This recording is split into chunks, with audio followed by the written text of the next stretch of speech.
Welcome back to the Late Shift Hall of Fame College Football. I'm your host, Jason Watkins, and if you love college football, you know you're in the right place. So before you forget, smash that red subscriber button, like our videos, and don't forget to ring the bell so you don't miss one moment of Hall of Fame college football. Bama looks beatable. Welcome into the show, Stephen G, Sooners for Life, Bishop Frank, Sooner Cherry Bear. Bama does look beatable. They do.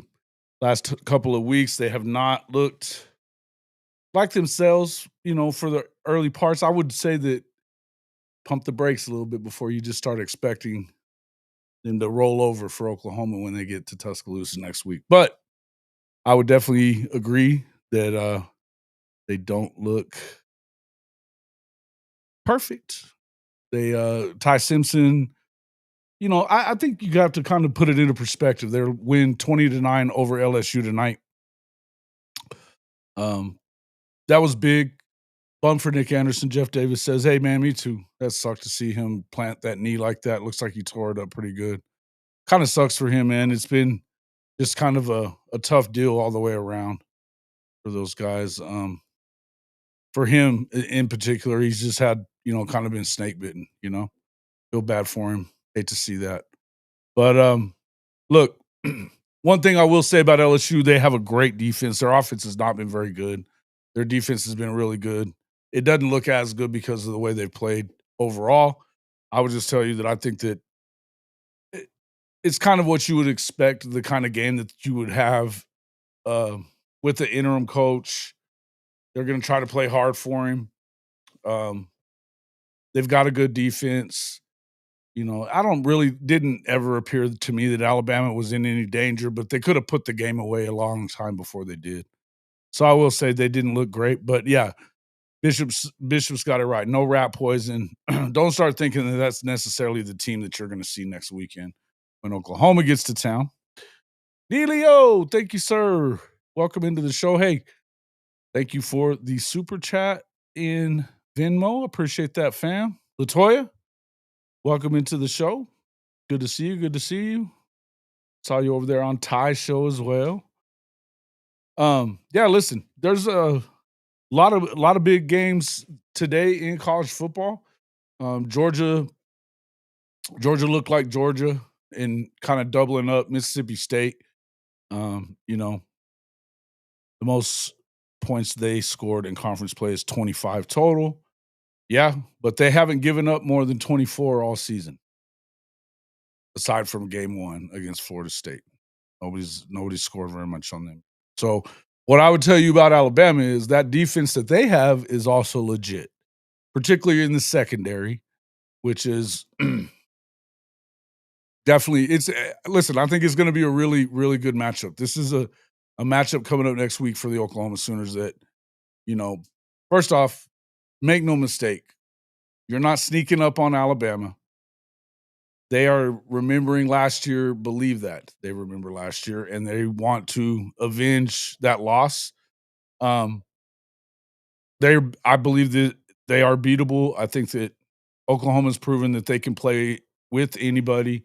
I believe they can win all three of these last games. I think that they could lose any of the three also. But this one in particular, I think is the concern that I have the most would be this one.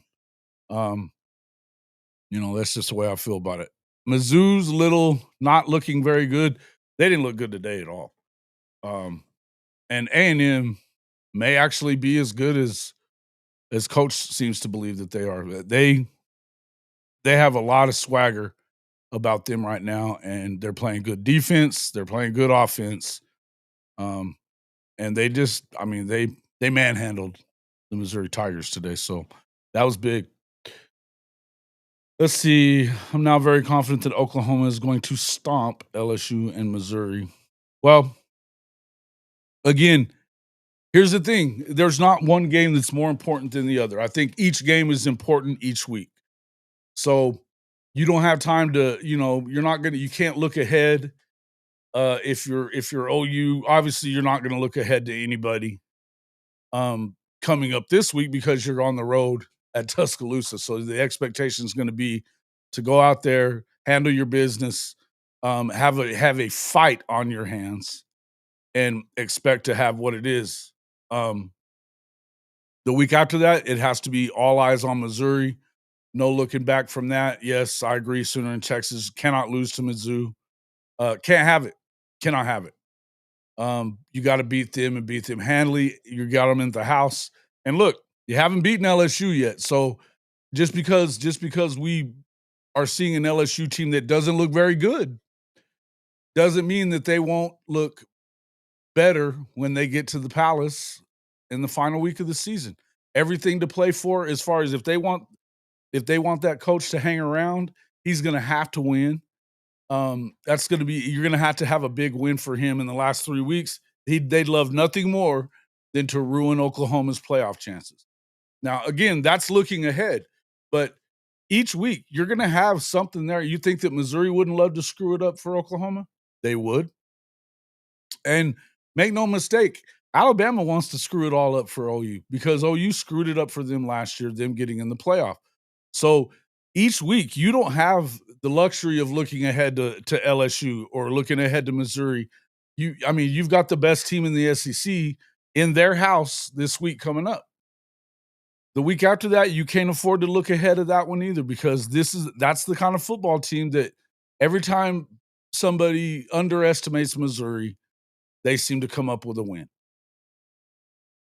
It just although, you know, I think it was pretty obvious today when, I thought it was pretty ballsy of the question, the reporter to ask that question of of Drink, that they're 0-6 against top 25 teams in the last 2 years out of the SEC. He just said he has to coach better and they gotta play better. Yeah, it is what it is. Van Buren, good quarterback.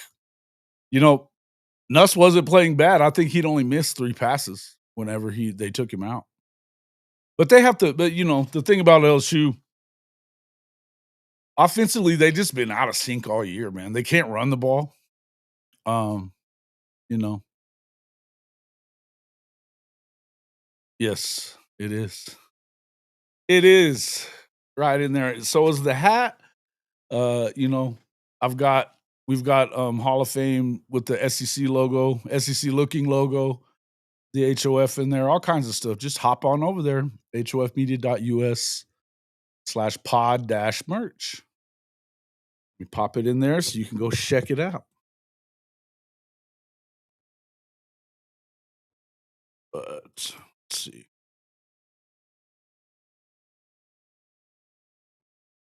Yes. Jump on over there and check her out. Yeah, we got the full zip. I even actually put out a couple new golf shirts. They're adding a lot of stuff to that fourth wall site, so I really like it. They got a lot of cool. The merchandise itself is pretty nice. So logos notwithstanding, but it looks pretty good, man. Yeah. All right, man. Sounds good. Glad to see it. We have to play 4 quarters, says Bishop Frank. Yeah, no doubt. No doubt. A&M has some dudes on offense and defense. Hey, yeah, that Terry Bussey kid is freaking what a pain in the ass to have to deal with him a lot. Um, Definitely. I mean, look, you get a hold of you go up against that A&M team with their defenses actually starting to look a lot better now. Along with that offense, Marcel Reed, I think that Colin Klein and him have synced up pretty well, and they've got him playing really, really, really good. You know, ACC playoffs, man. I don't know. Somebody's going to have to take their playoff spot, right? Somebody's got to take it. Although now that it's just I think conference champion, you get in either way, but it's seeded how it's seeded. So somebody's got to win that conference championship. And I think that now that you're seeing Georgia Tech fell apart last week and lost that game they shouldn't have lost. Um, then you look at Virginia today fell back to earth. You can't lose to Wake Forest. Good grief. Louisville losing to Cal. Or is it the other way around? I don't remember which game was. Yeah, Louisville lost to Cal. Virginia loses to Wake.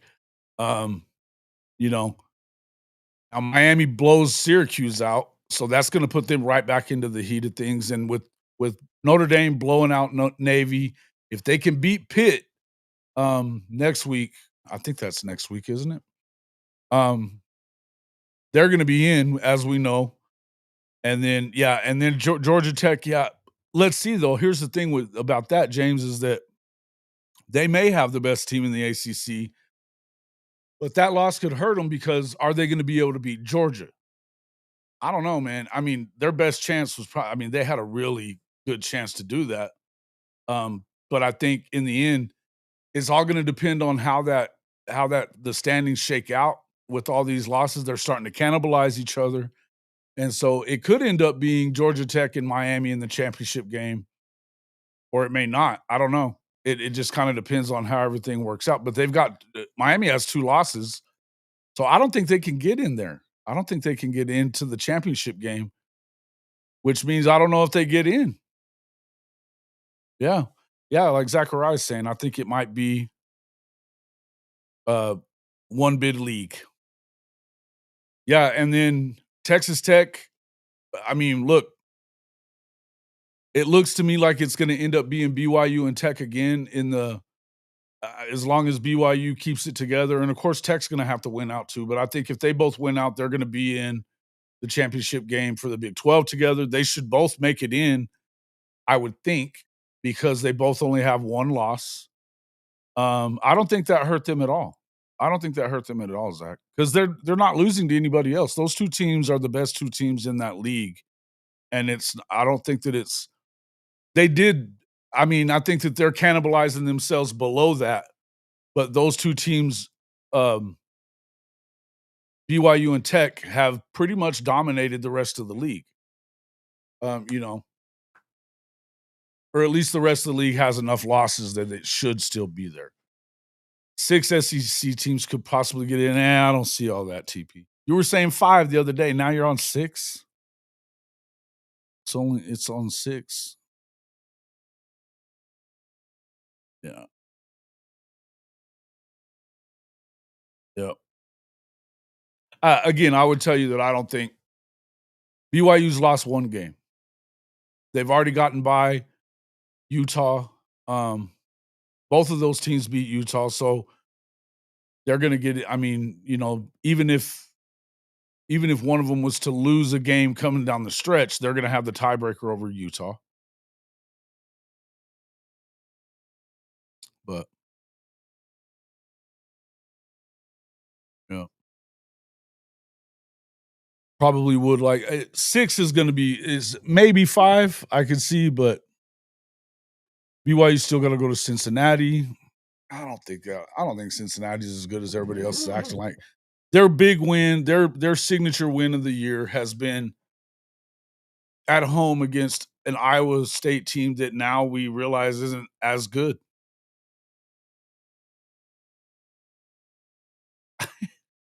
Why are you yelling at me, TP? All cap yelling at me and shit. What the hell is that about? You mistakenly left out Texas A&M. All right, so give me your 6 then. Give me your 6 teams, Mr. Yeller. Since he wants Fickle back so bad. Well, they said they're gonna keep him around for another year at Wisconsin. So that probably screwed that up. I'd be surprised. I'm surprised that they did that at Wisconsin, though. They allowed him to reset everything, and I don't know, man. I don't think so. Who's margin for error? Now the Big 12 has margin for error. They could lose another one. If you lost another game, one of those teams lost another game and still made it in. Um, yeah, it would probably be a one. It would definitely be a one league or one bid league because whether or not, like, say BYU had another loss, but Tech didn't, and then BYU beats Tech, then that's going to be 3 losses. They're not getting in with 3. They're not getting in. So I don't see it, man. I think it's tough for the Big 12.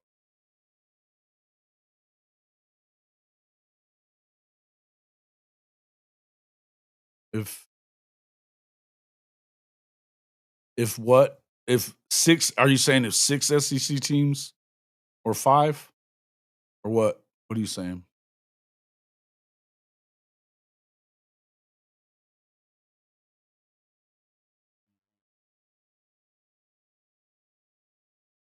Yeah, their defense is really good, man. Their defensive line is very good.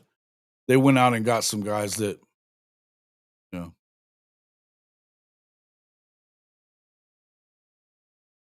yeah. Yeah, you're right, James. You're right about that.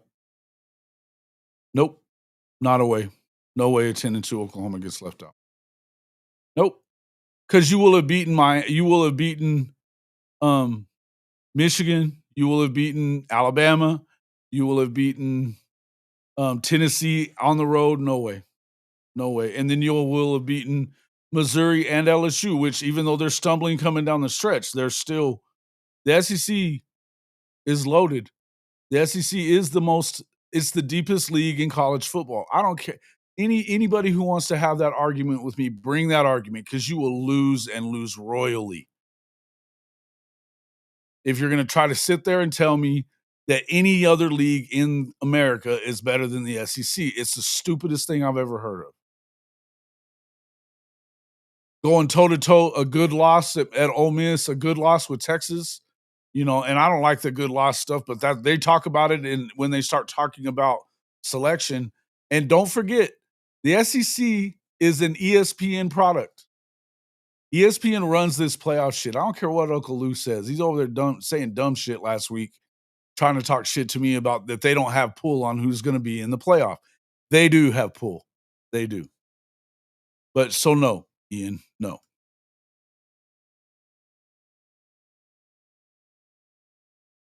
Yeah, there's not going to be 6 though.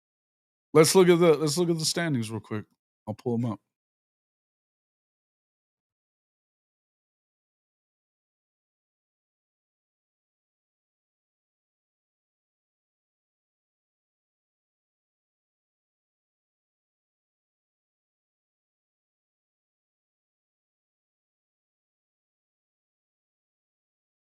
Yeah, so you even have, I mean, 2 so there's 7 teams right now that are still in the hunt for the playoffs at the moment that have no more than 2 losses overall.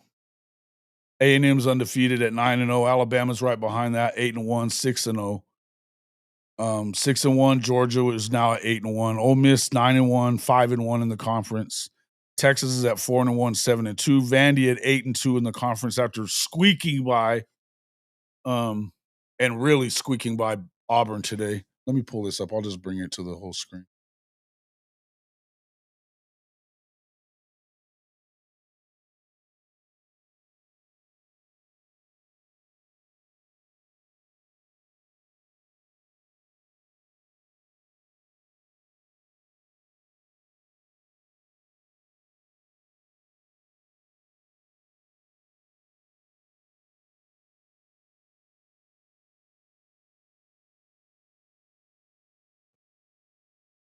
So there you go.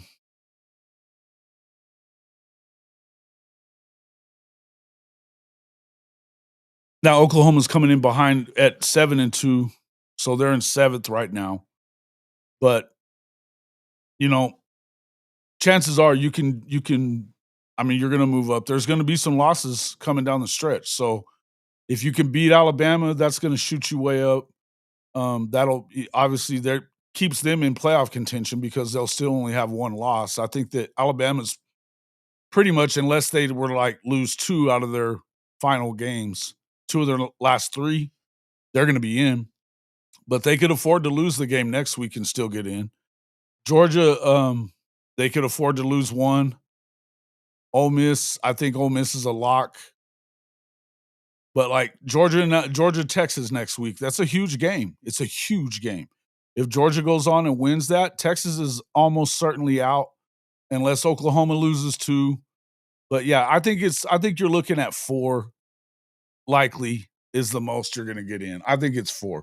Possibly that you could get it's possible that you could get 5, but I think it's going to be 4. That's just mine. Oh, really?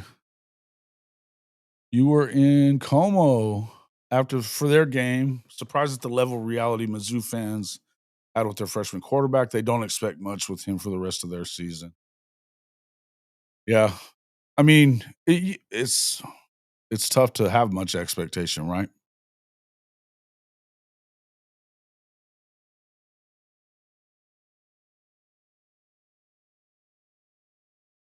Sooner D line and O line got to be licking their chops at what?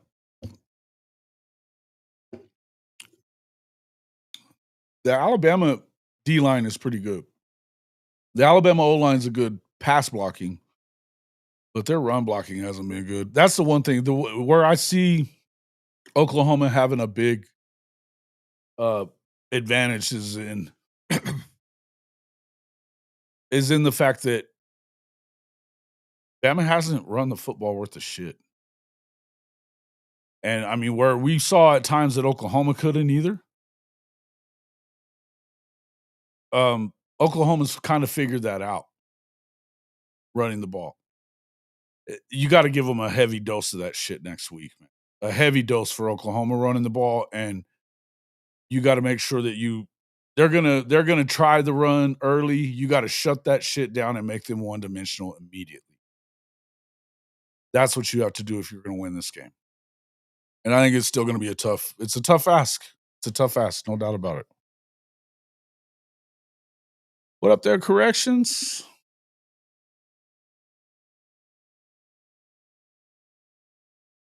Yeah, there's scenarios right now for 7 teams to get in, but there's not. I mean, it's not going to be how it is at the end.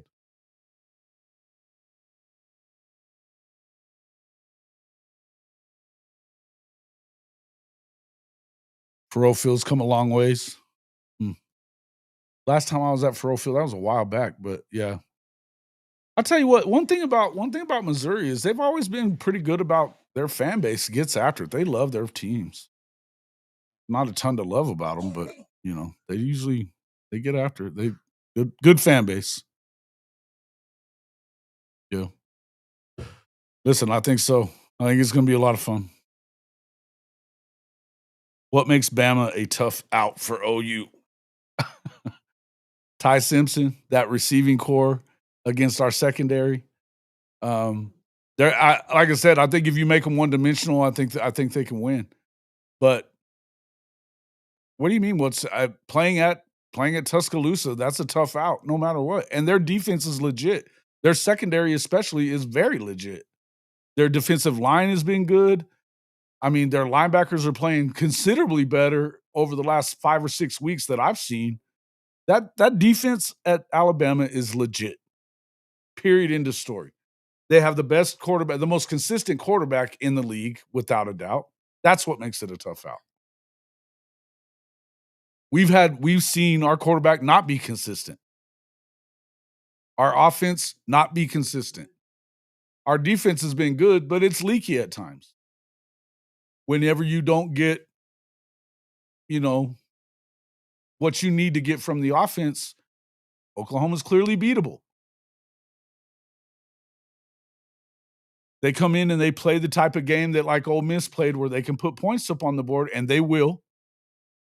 Then you can be beat. Yeah, it's a tough out. What are you thinking? What are you thinking? How do you feel it's not a tough out, Urban Engine? Explain that. I watched every snap of the game tonight, man. I think that they're giving up 4.3 yards a carry, unheard of during the Saban era. They gave up. What did they give up today? What did they give up today? Let's look.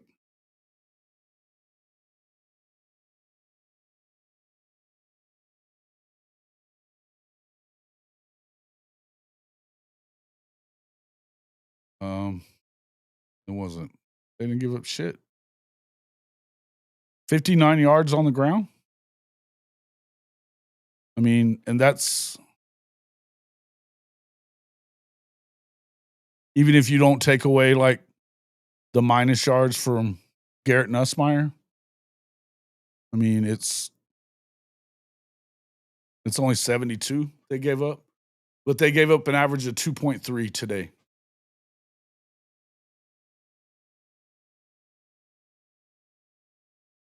They're where they're hurting, they only rushed for 2.2 yards a carry, and their best rusher was Josh Cuevas. They had one where he had a 7-yard run, but Daniel Hill, he averaged 3 yards a carry on just 7. But no, they don't look good running the ball right now at all. But again, Ty Simpson, 22 of 36, 8 yards completion, only the one touchdown. They were up against a pretty good defense, but they've got to be better.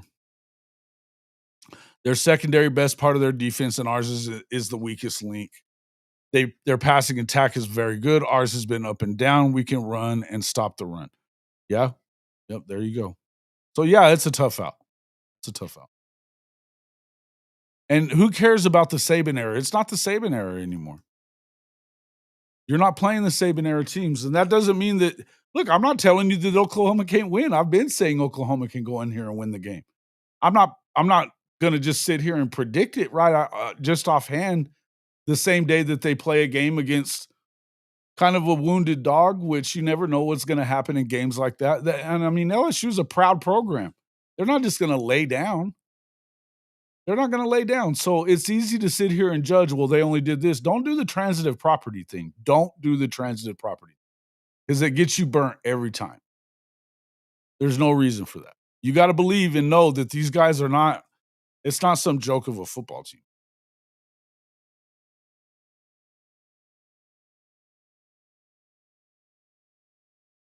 I get it. Again, I'm going to tell you that there's some places where Oklahoma matches up pretty good with what they don't do well. There's some places that they match up pretty well with things that Oklahoma doesn't do well too.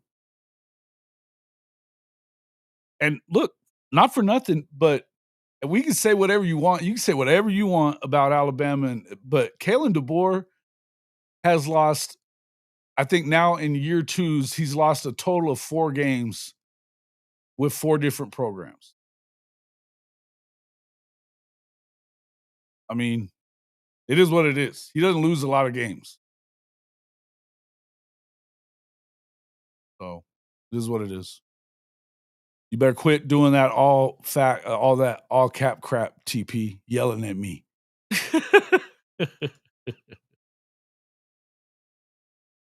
uh,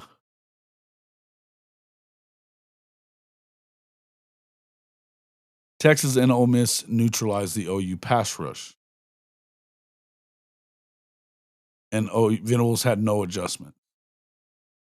Where did they neutralize the pass rush? That's Texas did not neutralize that pass rush, and for that matter, really, you didn't see a ton of that coming from Ole Miss as much.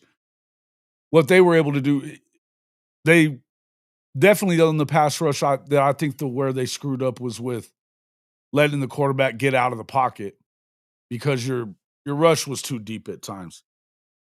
Um, but Bishop Frank, to answer your question, what that breakdown? I don't know. I haven't broke it down completely. I watched it all, but I would tell you that there's some things that I think are good. I think Alabama has to run the ball.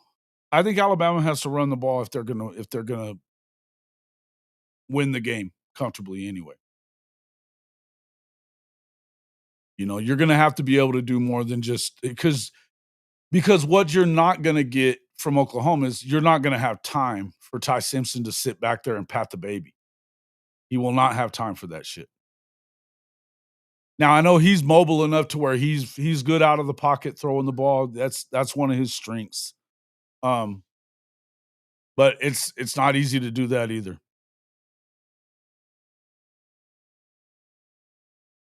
What up, Brinsky? Be sharp. He's in with the roll tide early.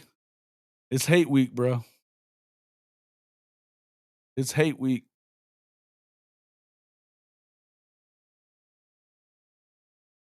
Yeah, that's all right. Hey, look, this is the beauty of the depth that they have along that defensive line, and particularly at the edge position. They've got guys, man. They've got guys. I think they're going to be in good. In ATP, turn the all caps, turn off the caps lock, and just type, please.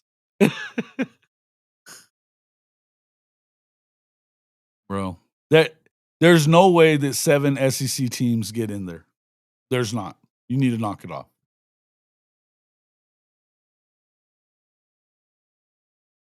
T-Town Media. Is it going to be interesting this week? Yes, it is.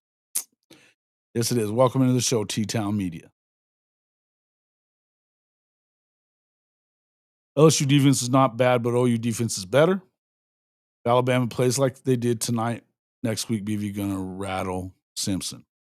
Thus, Alabama was being strategically vanilla on offense. It's possible. Again, it's dangerous to start comparing the way they played against one team and thinking that that's the way they're going to always play.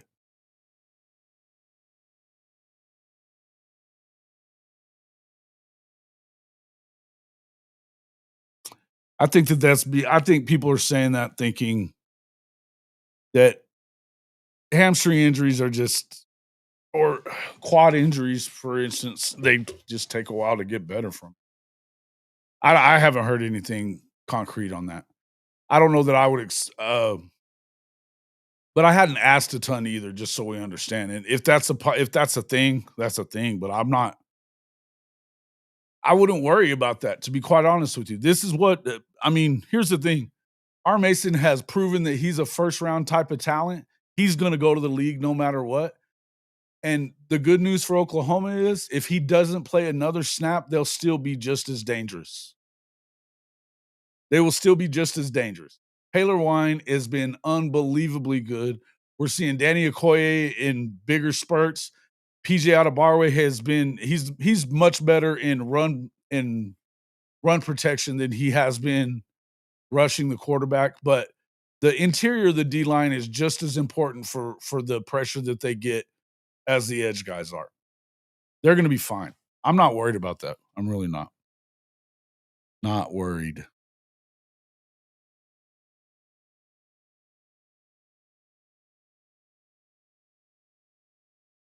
What's up, Jordan? Yep. It's going to be fun, man. It's going to be fun. I can't wait to get there. I'm leaving on Monday. So I'll be there Tuesday, ready to rock and roll for sure by Wednesday.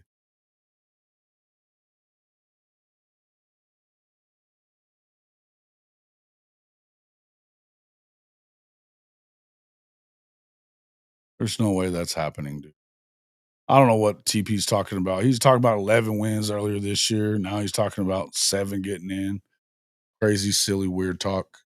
They still got to play other games, man.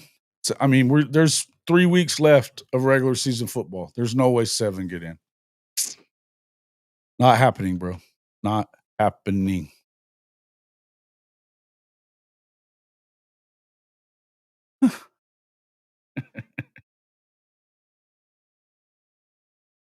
Uh, Not interested in considering any outcome that doesn't have Bama losing. Well, I understand not being interested in it, but got to know better. Look at that, TP. You did one without all caps. Had a man, had a dude. Now do that whenever you are coming at me.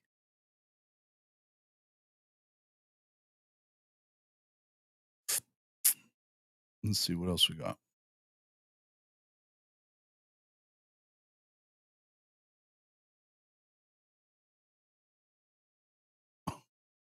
About a this is what are the chances of him not is a better question.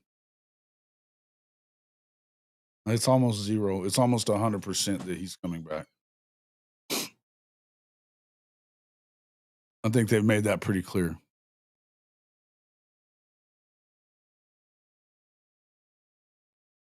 All right, I am going to drop the link. We'll do call-ins. I'm going to limit everybody's call-in time to about 4 to 5 minutes at the most, and then we'll go from there.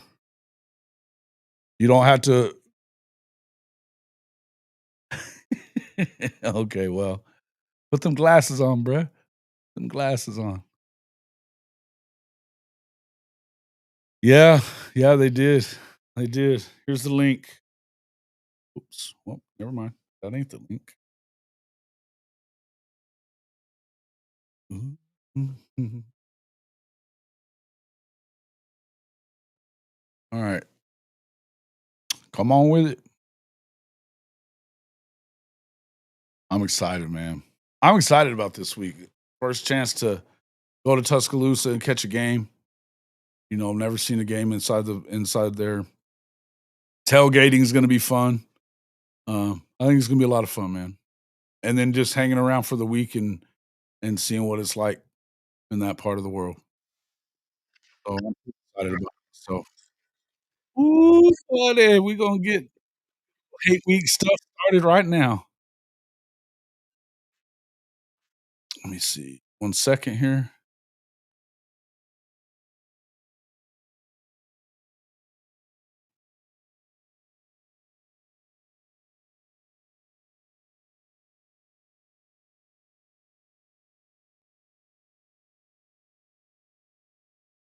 Let's see. Getting Bishop in here as well.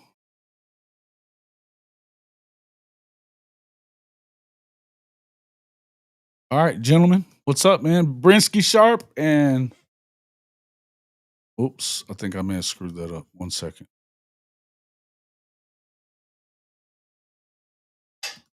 Oh, we got you. Okay. Yeah, come on. What's up, fellas? What are we doing? Man, what's happening with you, man? What's good? What's Salute. How we doing? How we doing?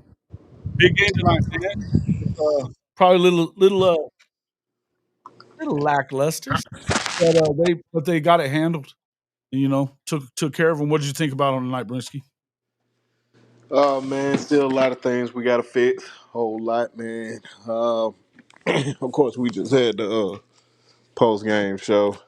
It's a lot we gotta fix, man. A lot we have to fix before we play you guys, man. Or you guys gonna exploit us. For the most part, I don't think Ty played his best game, but I'm loving how a lot of the young guys stepping up, like Lottie Brooks. Um, Dejon Lee, those guys stepping up. Shout out to young Zay Pierre creating big time play. So yeah, man, just happy that we got the win, but we still got a lot to fix before we play you guys. But you already know, man, it's hate week for y'all, so I'm coming. I'm Yes, gonna talk that sir. mess to you all week, man. You too, Bishop. That's all right. That's all right. That's how it's supposed. Hey, we wouldn't want it any other way. That's how it's supposed to be, bro. That's how it's supposed to be. But yeah, man. Yeah, man. Just wanted to hop in for a hot second, man. Just talk about that, man. Yeah. I am What do you? tired, man. I ain't gonna lie to you, dog. I am exhausted. But I just really just wanted to talk that mess to It's y'all just for a second, man. Don't worry. There'll be Yeah. plenty of time to break stuff down all week, man. You know, like I said, I'm leaving Facts. Monday. I'll be out there most of the week, so there'll be plenty of time to talk about a lot of stuff. But yeah, Oh yeah, man. So man, Jason, you hold it down, man. Make sure y'all hit that like and subscribe button. And Bishop, man, always good to hear from you, brother. All right, salute, salute. talk to you soon, B. Already. All right, bro. Thanks for coming in. Yep. Let's see. All right, so Bishop, what you were Yes, asking sir. me about film breakdown? Did you already break down some film, or what? What are you looking at? Yeah, broke down some film, but I wanted to see what was going on in this game and put it like this. I think for the most part, this game we can't get a lot from because they were off their game, and LSU also knows how to make them seem off their game. So, uh, Yeah. bottom line is we got to tend to our business and make sure we take care of what we can control. Look, I think that the key has been, and the key has been for always. I think it was the same thing last year. It's you got to make Alabama one dimensional. True. You know. Yeah, but you know the key is that yeah, when we're at home, absolutely. But when you go into somebody else's home, you're gonna have to have a strong running game. Your run fits has to be on point, and your secondary has to communicate. It cannot. It, we cannot let what went on last week. The Uh, secondary's been better though every week. yeah, no, they are. No.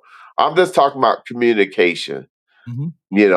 It's getting better, but once again, we don't want Ty to be able to, uh, tee off. So we just got to play complete ball on both sides of the ball and play complementary. So what is their best? What in your eyes? Look at watching their offense. What do they do best? What is something that you feel like Oklahoma's going to have to shut down? Passing game. They they run their swaggles and their combination routes. But what's really holding back their offense right now is not having a consistent running game. Mm-hmm. Because what it does is cause you to be one dimensional. And we all know that when you just have passing and your running game can't get off the deal, then you can stack your secondary and still get home with 4. Then you're going to be doing something major. So I just see it as it's the next test for us. If we're gonna get to where we want to get to in the end, it runs through T Town. Always. Yep. Oh, look there. Drew comes in. Meanwhile, Georgia looks like a juggernaut. Yeah, if you're trying to act like that Oklahoma got the easy of the two, Bama beat them in their house. So before we go acting silly about shit like that, let's see. We're gonna bring Smook in here. What up with it? Let's see. Let me make sure I've got.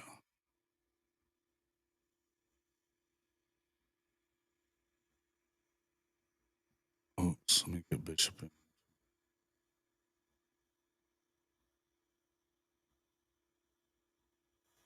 Oh, where'd you go? What up, Smook? Where you at? I had to go grab my medicine. You gotta go grab your medicine.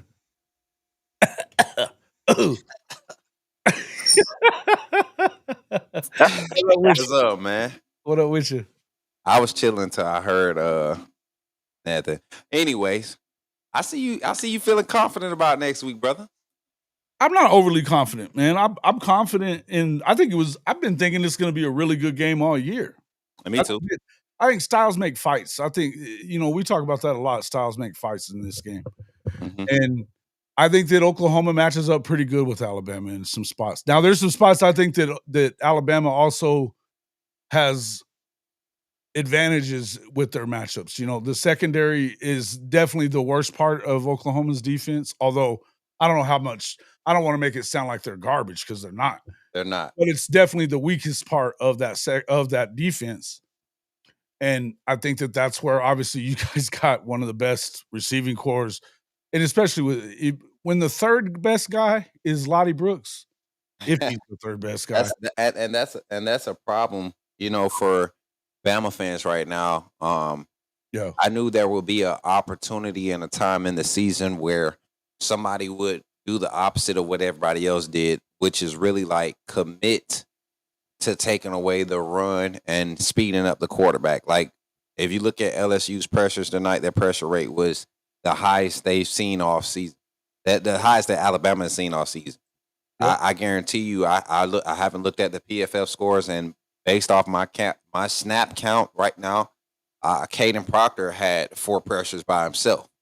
And that would tie for his seasons, the highest he's allowed this season. So has he done that since he's been at Alabama? Yeah, Caden Proctor's had a few games, especially before this season. He had one game last year. I think he gave up 8 pressures, 2 sacks for Jalen Milroe, and a lot of times, you can look at that particular play and determine if it was on the coach on the quarterback or the offensive lineman.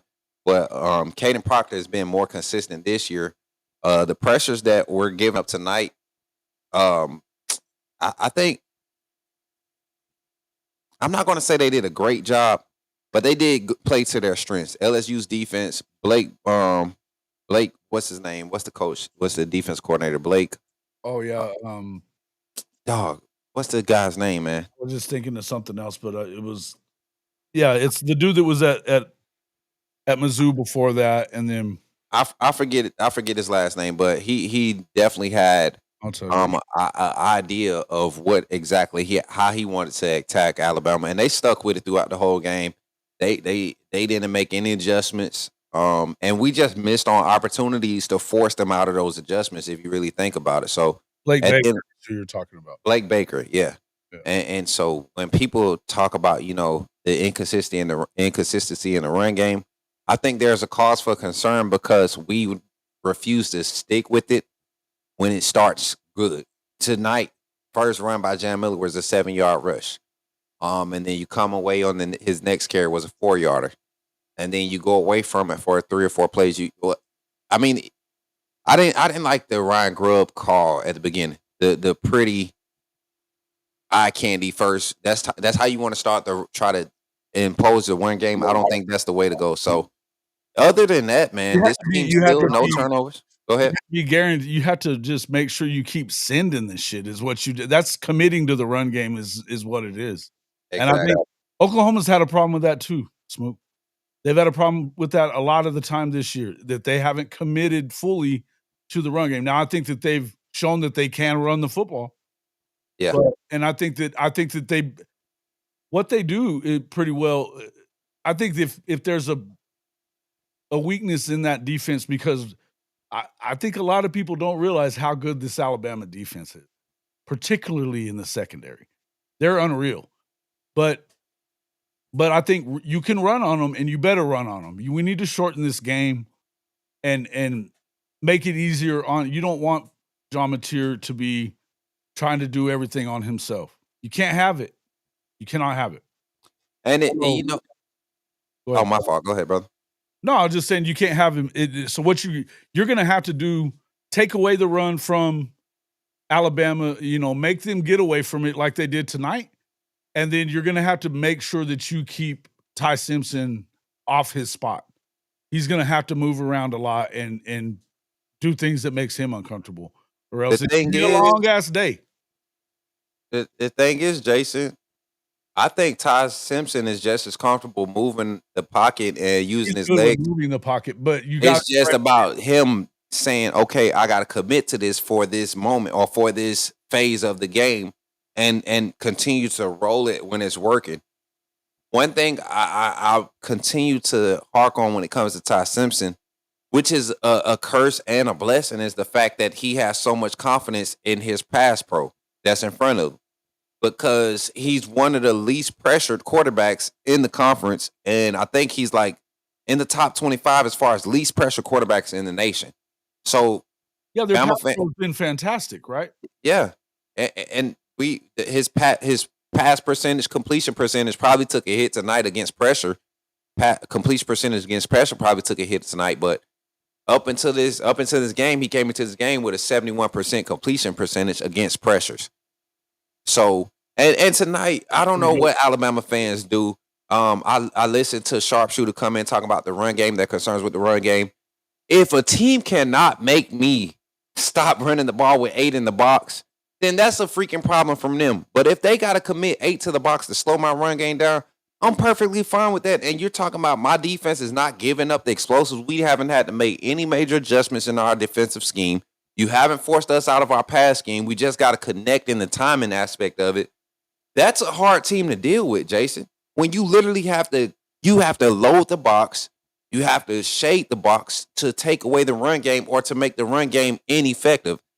If you have an offense that poses that type of threat week in and week out, and that's what teams are going to try to live with. They want to try to make they want to try to find a weakness because it's easier to find a weakness in the pass game than it is in the run. Sure. You can disguise and hide a lot of weaknesses in the run game and your run blocking scheme, but it's hard to disguise and cover weaknesses in your pass game, especially when you have an explosive pass scheme. And nobody's been able to disrupt it yet. Would you agree that Oklahoma's ability to get pressure with just their 4-man rush has been huge for them this year. And that's where Alabama has been able to beat other teams. You can't just get pressure on them with 4. The teams that have had success in disrupting tie have to have had to come with 5. So if I'm banking on Alabama's consistencies and Oklahoma consistencies to match up, that's literally the matchups you want to see play out. Can Oklahoma consistently get home with 4? That's going to be the difference in the game right there. Is can Yep. you get home with 4? Yep. Because it's not Alabama struggling with pressure. None of that. It's literally how the pressure is sent. If you can't get home with 4 against Alabama, you're going to have problems. Nobody's been able to. Even the loss against Florida State, they had to commit extra assets to get Ty Simpson disrupted, just like LSU did this past weekend. I mean, this last night. Just like I'll even give Georgia some credit for how they were able to be disruptive when they sent extra, but they didn't do it enough. And you saw how efficient Ty Simpson was that game. Well, and that's the thing is that Oklahoma will bring more than that if they have to. And with Venables, he's going to bring it from all kind of different places, right? Yep.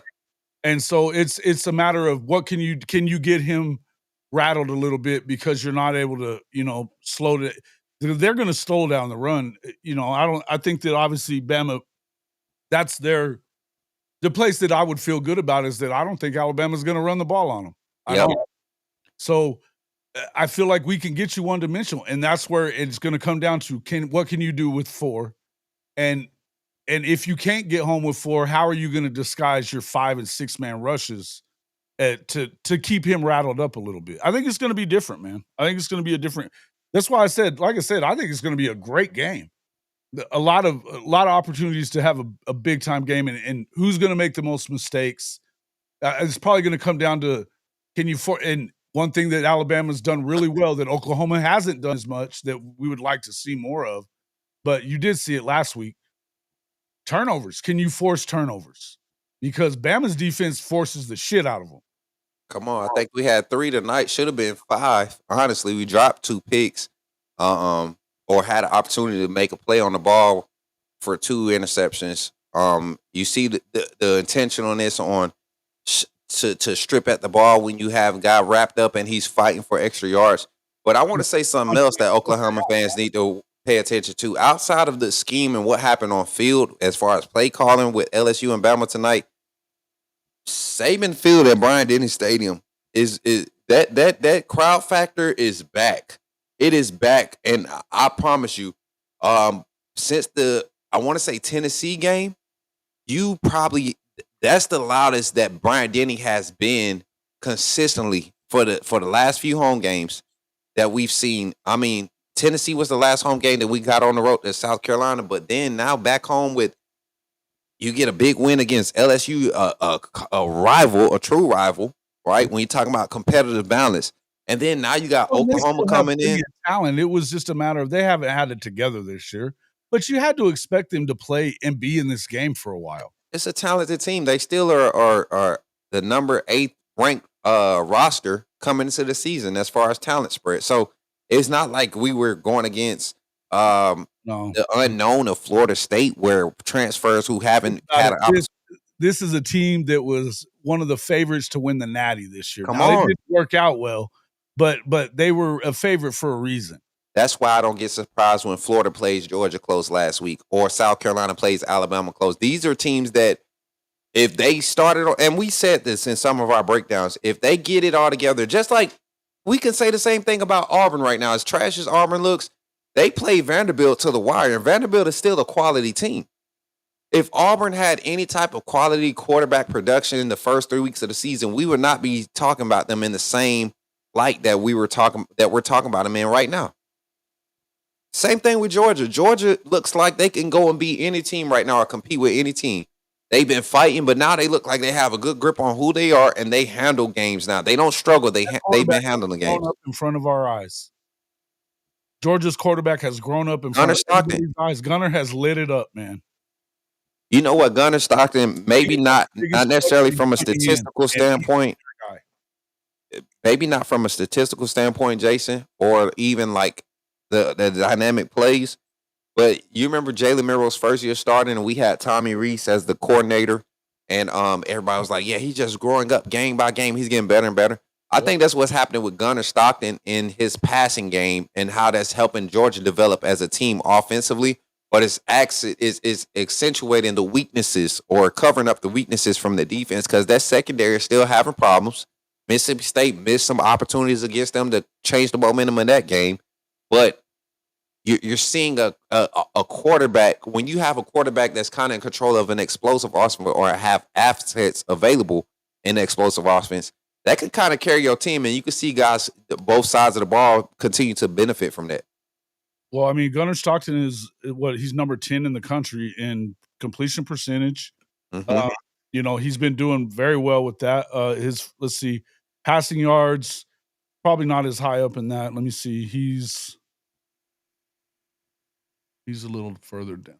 Oh, thank you. At least 1,500, man, because he keep a 200-yard passing game, man. He just not exploding. What he's done. Well, they're going to try to run the football too as part of it. But the other thing is that he's at 66, but he's at 1,700 yards, 1,780. Yeah. He's done a good job there, but here's the thing: he's got 12 TDs. He's only turned it over twice. Yes, sir. And that's why I keep telling people you can say how that's why I believe Carson Beck kept his status for so long until he got into the meat of the gauntlet, and then you started seeing him get exposed when it came to turnovers. Right. But outside of the 2 or 3 turnovers that teams would be able to catch him in that drought,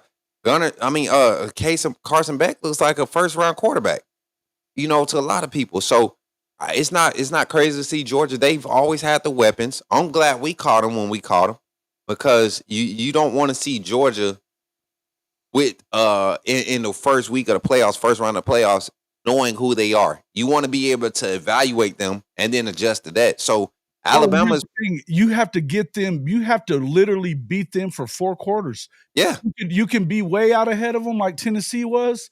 They've had multiple games where they were down multiple scores and come back at the end of the game. You got to kill them in order for them to die. You can't just leave them for dead and think that it's over with. If you're not beating them for 4 quarters, they're going to catch you because they believe they can do it. Right. That's the thing about. Hey, look, I make no mistake. Here's the one thing I'll say: Alabama being able to go to Athens and win that game in the end, when we've seen Georgia do what they've done for the rest of the season. Is that not another story, a part of the story that you're already? This is what I want people to see. When you're able to go and win games like that on the road, I saw a Fairweather Bama fan talking about can Bama beat the hell out of somebody soon? There are a lot of good teams in the SEC. How many good teams play each other? Have 7 teams that are still alive in the playoff hunt. That's not just and it's not like we're like the Big Ten right now. The Big Ten has their top 3 teams, and only 2 out of the top 3 see each other once. Yep. The next time the 2 out of the top 3 or 1 out of the top 3 can see each other is in the conference championship. And that'll be their first loss. We're speaking on Indiana. We're talking about Oregon, who struggled with Penn State today. Ohio State, I think, is probably the most legit team of that that top half of that group. And they have yet to see anybody to push them. And we saw what who was it? Well, last week gave them a run for their money in the first half. First at Penn State, but then in Iowa is the one that gave Oregon all they could handle today. Come on, man. But I don't think. Again, I agree with you. We've been saying the Big Ten protects its brands from each other. Yeah, the SEC does not do that. I got a question for the chat and you, Jason. Tennessee, Missouri, Vanderbilt, Ole Miss, right? One of them can beat you on any day. Texas, Georgia. Let's talk about the top 3 in the SEC right now. Right now in the SEC, I think 1 A&M, number 2 Bama, and number 3 is Ole Miss, if I'm not mistaken. Yep, it is. Okay, so you take them out of the equation, and Georgia's right there too. Georgia's right there too. Let's take those 3 we just named, and then let's start naming off the 4 through 9, 10 in the SEC, and let's give them the conference of Big Ten. Let's throw them in the Big Ten conference. What does Ohio State look like if they had to play Georgia one week, turn around and play Tennessee another week, then turn around and play Missouri the next week? Are they still looking as dominant? Are they still the clear-cut number one team? I can't confidently say that because Well, I mean, can't. what I think that it's definitely helped Ohio State because the first game of the year they're playing Texas. They got a brand new play caller, never called plays ever in a game, never. They've got all new offensive line, new running backs, new quarterback. Yeah, they still have Smith. They still, they've got a nice group of receivers too. They're always going to have that. Yeah. And then what they also had was Caleb Downs in that secondary. They still got a nice, not good, great secondary, but a good defense, but not as deep. What you've seen them do better from week to week to week is now that offense has had time to gel together. Julian Sayin is lighting it up, right? Lighting it up. And so, today, you had 10 catches for Smith. I mean, again, though, but who are they playing? That's the thing. Because they haven't played anybody of significance, really. I mean, who's the best team that they've played outside of Texas? I would say what? Shit. I guess Penn State. I don't know. That's the question. And until somebody truly tests them, you can't deny what they've been able to do with what they've been handed as far as their play.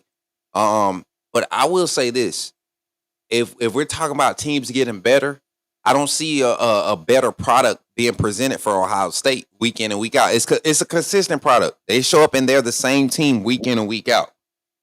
What I can say about Texas A&M, they found multiple different ways to win. Alabama, multiple ways to win. Georgia, multiple ways to win. Tennessee finds themselves in close games and they're figuring out ways to win. Missouri, hell, I'll even say Indiana right now is more of a battle-tested team and consistently getting better team, a team that's consistently getting better than Ohio State because they have not been tested in that facet. Same team, though, that Ohio State ran off the fucking field in the second half last week, took Indiana to the wire today. I mean, Indiana, they went to Oregon. I don't know how good Oregon really is. I don't know how good Oregon is. You know what? I think we'll know. Is Oregon really? They're going to play USC here. USC, yep. Right? We'll find out. We'll find out who, because I think that it's Ohio State and then it's the next tier down. Ohio State, Indiana. You can say Indiana, and then it's the next tier down. So how good is Oregon? I don't know. Because I mean, we saw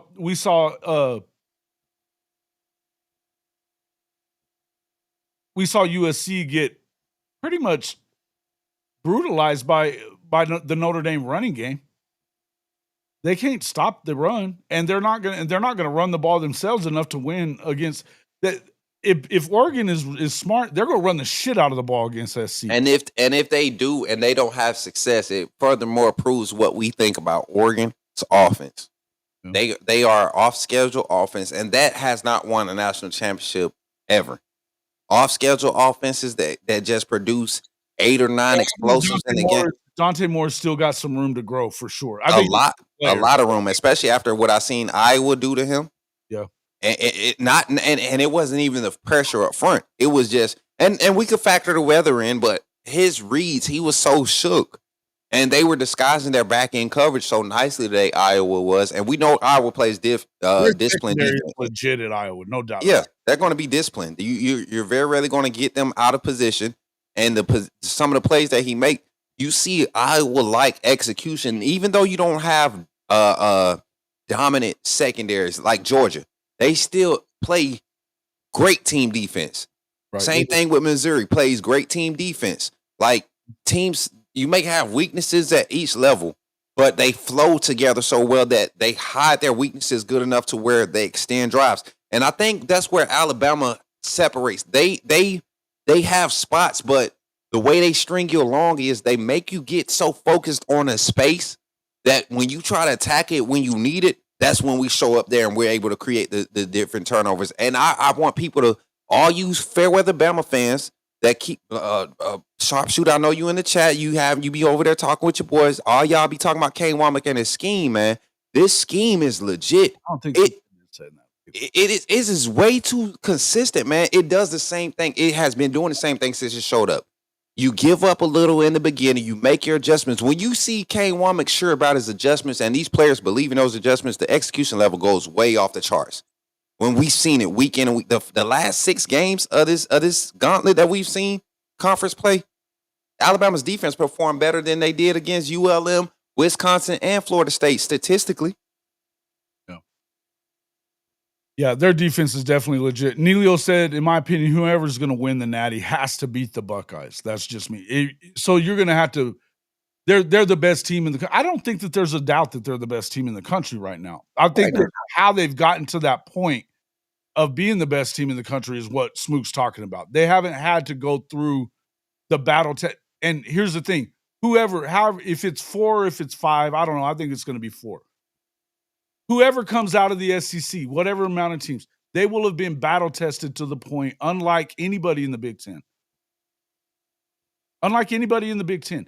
Because the real test for Ohio State is going to be, for the regular season, is going to be, can we break this losing streak to Michigan, right? And Michigan is a year or 2 away from being what you expect them to like really be good. I think their defense is good. It's not great. And their offense is lacking weapons to go with their young quarterback, right?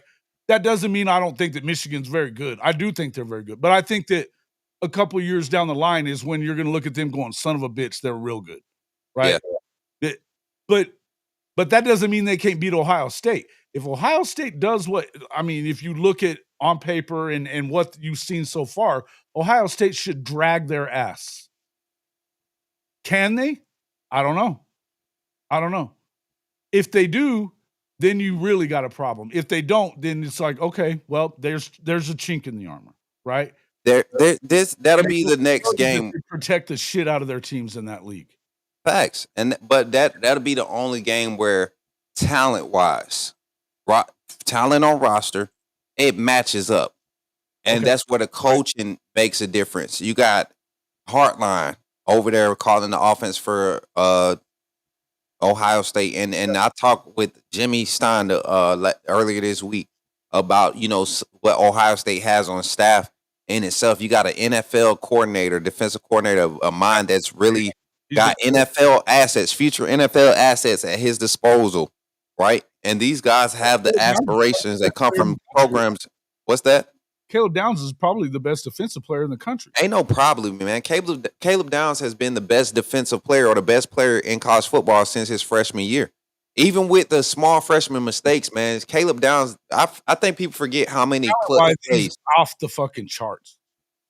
The numbers have been saying it since his senior year or junior year of high school. The 4.42, 4.43 40.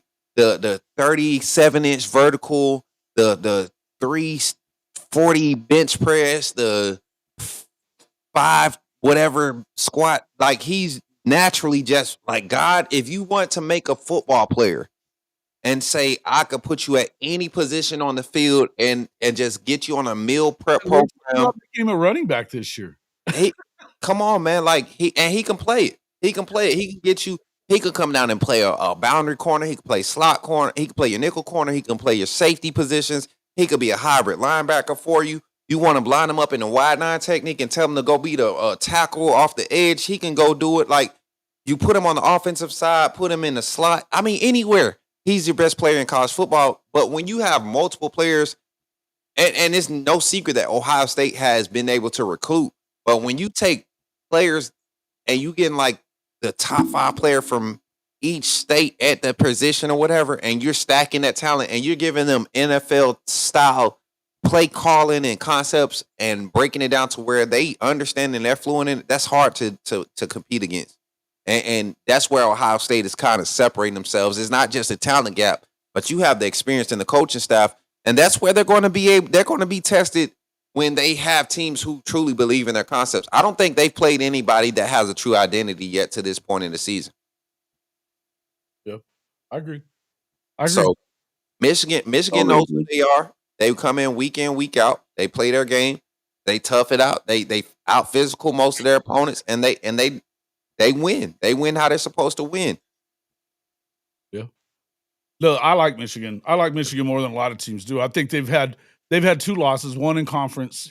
SC got them, and SC did a good job against them at home. Yep.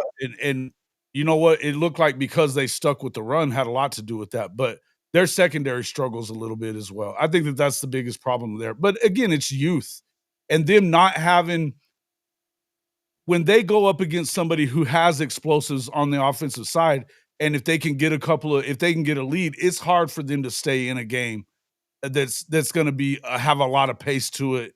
You're scoring some points. That's going to be tough for them because of the fact that they just, and especially now that Justice Haynes is out for the year, that's hard. Yeah. That's hard for them. Yeah. And you're dealing with a freshman quarterback, and Bryce Underwood has played as good as you can expect from a freshman. The level of competition. I mean, even week 1 against Texas, it wasn't like the loss was his fault. So they have a future, and if they're able to go and compete against A&M, I mean not A&M, but Ohio State early, it's going to be a good game. But Jason, I know we got our week of content we're going to be doing together for Alabama, Oklahoma, and Can't wait. But man, I think this week, if Brett Venables watches this film, he's thinking like you're thinking, and like FDR back there, Bishop FDR is thinking back there, Bishop Frank. This was just one of those one-off games for Ty. That won't happen. Like that game like that, even in the loss against Florida State, I keep having to remind our fans, the loss against Florida State, he had an efficient game. He wasn't the reason why we lost. Tonight was his worst showing, and we were still able to see other parts of the team step up. And I think that's where Alabama is different from the last 2 years. Those clutch moments, they're comfortable in those clutch moments. We closed out another game. Ty Simpson completes another first down, creates another opportunity for first downs by execution and just staying cool, calm, and collected. Missed all these open passes, short throws, throwing them at the ground, at the players' knees and ankles all game. And then the one that you needed to really just shut the game out with less than 2 minutes left on the clock, you go and convert that. That's where Ty Simpson, Alabama's team, and this offense has kind of just been consistent compared to the other teams. A&M looked good tonight, but I saw some opportunities for Missouri to really change that game. I saw the same thing with Oklahoma 2 weeks ago. There was opportunities for them to change moments in that game, and we just didn't take advantage of it. 56 watching, 35 likes. Y'all tripping. Hey, y'all going to be really hyped this week. Can I say something about this week, Jason? Yeah. I want you to address this, what Talk His Pit says too, but go ahead. Okay, let me talk his pit. I don't think the ACC collapsed. I just don't think people value the ACC the way they should. And what I mean is we don't have one team dominated conference. We got parity. But my thing is this: when you look at what's transpiring, there's like a sizable difference from good teams and consistent production, and then there's teams that are getting there. You have a lot of teams in the ACC that are getting there. That don't mean that they're good teams, though. You get what I'm saying? There's a lot of teams that are up there in contention, but the problem is the teams that should be leading this conference don't get it done. They don't get it done when they're supposed to. That's what makes the Big Ten and the SEC get so much respect, because when Alabama, I even go with a clip like this. I say Alabama, Georgia, LSU, and we're just talking about recent teams that have represented the SEC in the playoffs. Okay, Texas, we can throw them in there. They've made a push 2 years in a row. When these teams go and play the bottom half of their conference, 7 out of 10 times that top tier team is going to win. In the ACC, Miami loses to unranked ACC opponents year in and year out. They fold. Florida State does the same thing. Louisville. Golly, bro. Golly, what the fuck is going on with Mario Chris? And then, you do what you're supposed to do against Syracuse, but that makes the loss to him last year even worse. You know what I'm saying? It's like, what in the hell's going on? And you wait till after you've already lost 2 games now. Hell, I was over watching Coach Hayes the other day, and they're talking about replacing his ass now. He's recruited this team that should be a juggernaut in that league, and they can't even get it done. And Talkers Pitt, man, all love for you, bro. But and I like Pitt too. I think that quarterback, he changed a lot of things. But Which one of these teams is going to go into either the Big Ten or the SEC and be where they are? None of them. I even look at it like this. You got a team like Virginia that's really got a stronghold on your And conference they this get year. beat too. And they're nobody's talking about them, but they will show up against Pitt and blow up, like really handle them, right? Yeah, Virginia just got beat by Wake today. Come on, and this is that's what I'm saying about that league. Like Alabama might play some close games, but you're looking at 7 or 8 ranked teams in the conference for a reason. It is not by happenstance. The proof is in the pudding. And don't give me the bowl game talk and week 1. Every Florida State caught Bama week 1. Do you think Florida State would have beat Bama week 7, week 6? No, I think Bama needed to get punched in the mouth in order to respond and be better. I think that's what had to happen to him. Neilio's a fool, man. Neilio is funny, man. But nah, chat, man. I'm telling y'all, like I was saying before, we got bombarded by some ACC trash. You know what I'm saying? I don't respect the ACC no more, man. I don't have much respect for the ACC right now either. I feel like when they, I got my boy JJ from Talking College Football with JJ Kitchen. He's a Pitt guy. I got nothing but love for him. He's my boy. Yeah, I struggle to have any kind of respect for the ACC right now. I think they're bad. Again, Robert says Yellow Jackets Bulldogs should be a great game. Yeah, I think you got so many teams that 1 week or 3 weeks in a row, you be like, all right, they could take the ACC, then crap the bed against the worst team in the conference. You don't see that much in the ACC. In the SEC, you don't see that. If Georgia Tech's, then that's going to be it's at a neutral site, right? They're playing it at the Dome, which is really a home game for Georgia. But it's a home game for both. They usually have pretty. They play a great game against them, and let's say they don't win, but it's tight.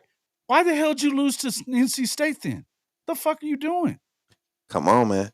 And this is the problem with respecting the ACC. When Alabama lost to Vanderbilt last year, everybody was looking at logos. They're not looking at talent spread. Vanderbilt had the oldest, just like this year, the oldest roster in college football. 7 former 5-stars transferred into Vanderbilt. You had 11 transfers into Vanderbilt. I think it was 11 or 13 transfers that transferred into Vanderbilt that had more than 300 snaps of experience in live reps. Yep. So you had it wasn't like you were dealing with a bunch of red shirt freshman transfers or true freshmen coming in, learning the college football. You had guys that had been there. They had been in different spots. And a lot of these guys were your number 1 or number 2 options on those rosters. And they all came to Vanderbilt and bought into a universal system that's attractive to multiple skill sets. And they put it together. And that's why they're still in contention for the playoffs now. So I'm going to say this. Oklahoma fans, y'all have very much reason to be confident, right? I know you want to write off of last year and I saw that comment earlier. It was so crazy for Oklahoma fan. I understand you coming off a bye week and you think you're catching Bama at their worst, but don't try to compare what Bama did last year offensively in that game to what's going to be presented against your defense this year. And I guarantee you, Brett Venables is not licking his chops. This is probably offensively going to give offensive minds. Tennessee was the perfect preparation for Brett for this game. And then I will also say, even going against Sarkisian in the Red River rivalry, the style of play calling, you can expect the change of pace, tempos, all of that from Alabama at a high rate against Oklahoma. And we didn't know what Blake what's his name was going to call tonight. Blake Baker. We didn't know what his style of defense was going to be tonight. They didn't attack Texas A&M that way last week with all those pressures. So they committed to it. They put 8 in the box. We was able to edge it out. And I think if Ryan Grubb would have stuck with the run, we probably would have seen a lot more effectiveness. But I like the matchups going into this Oklahoma weekend. I think it's going to be a good one, Jason. I think it's going to be a real good one. Styles make fights. I think it's going to be a great game. I'm telling you, man. And people that thought this. Here's where Oklahoma fans are, too. And this is where you got to understand. The fact is, the backs are against the wall. You lost the games that you shouldn't have lost to Texas, and you shouldn't have lost to Ole Miss, and you did. I mean, we can say that it's easy to sit here and say that you lost the game. So now you're in a position that you have to go and do probably one of the toughest things in college football, win in Tuscaloosa. It's the hardest thing to do because if your goal is to make the playoff, you have to win all 3 of these games coming up. So do I feel like they can beat Alabama? I do. Do I think they're definitely going to? Absolutely not. I think that it's a game that you're going to have everything go your way. You're going to have to make some big plays on the defensive side. You're going to have to force some turnovers. And this is a team that doesn't turn the ball over very much. I think it's tough. I think it's a tough ask to do that. And the thing is that Oklahoma put themselves in this position by playing Mateer before you had to play him. Yeah. Yep.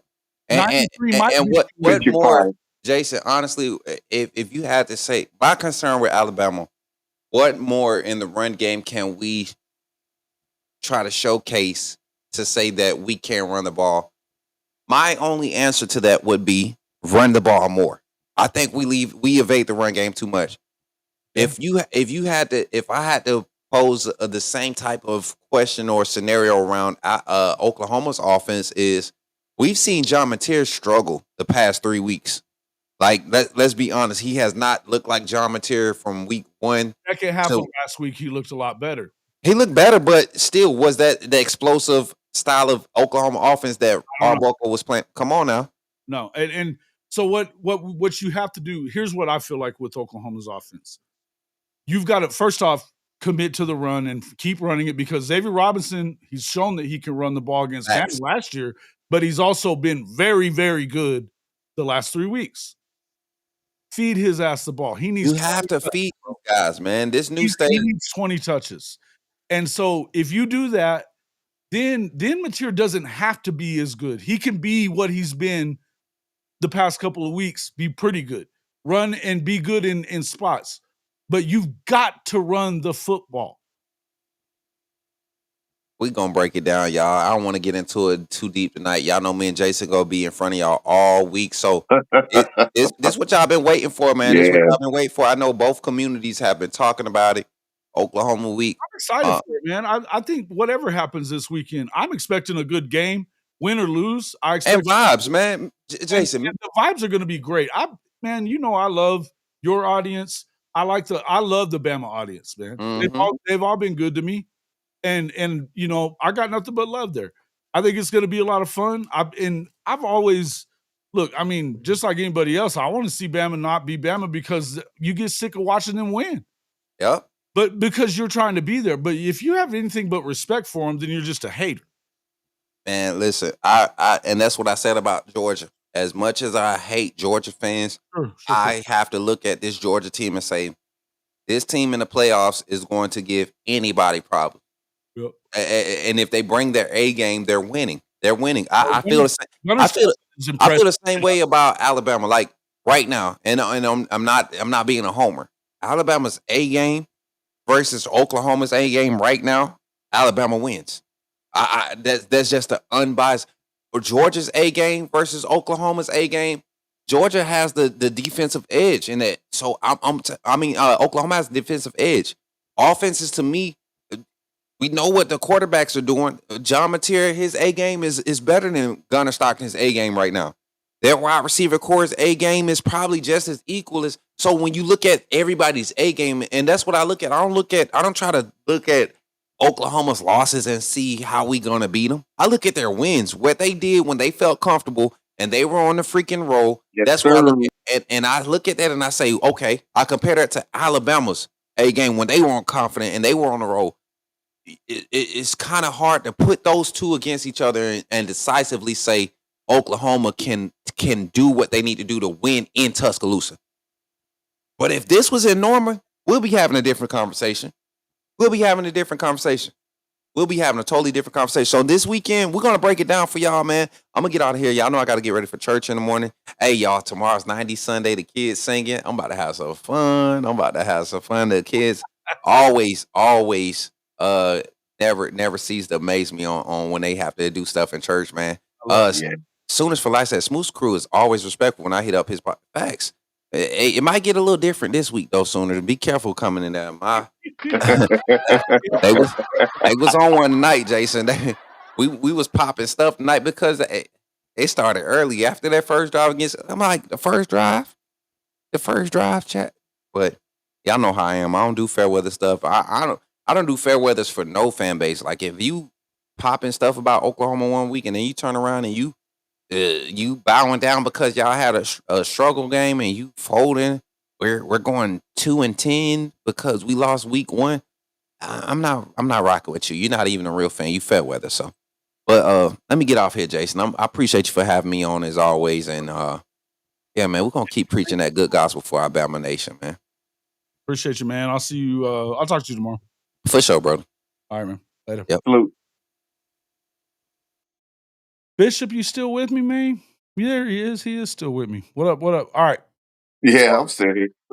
What did you take from that? What did you take from that with what Smook was talking about? Where he's at? It just confirms what I was saying. This will be a heavyweight fight, and you said it best. Our backs against the wall. We have to win if we want to go in. And there's no two ways about it. But it can be done. It'd be a good thing for them too. Here's the thing I've thought about that. Good. That may not be a terrible thing for Oklahoma, right? Absolutely. Hey, talk is pit. Neither Clemson got in last year, so that's one thing. But they didn't look good when they got there, and they snuck in because Miami fucked it up and screwed it off. But somebody SMU going there looked like shit too. Don't tell me that what's the point? What's even the point? Go in there and win the shit, and then we'll respect you because there's no reason to show respect to the rest of that league usually. I don't know what you want me to say. Facts. What you want me to say? I mean, look, who's giving Oklahoma a bunch of love? Nobody. Do we expect it? No. You got to go win in the SEC now. So the same has to be said for the ACC, and I would say the same. The Big Ten isn't very good. The Big Ten is completely top heavy, and they're protecting their top teams too. But they've won the last 2 natties. Go and win some games in the playoff when you get 2 teams in, and it was bullshit that they let a second team in last year, and both of them were a combined shitty. They were this soft as baby shit. Completely. So I don't know what you want us to say in here. That today, Virginia, up and coming team, supposedly they're number 14 in the rankings, which means they're right there for one of those spots in the playoff. They shit on themselves against Wake. Louisville beats Miami. They've only got one other loss. They're right there at number 15. They shit on themselves today against Cal. You can't do it and expect us to, yeah, the ACC's great. What do you want? What do you want from us?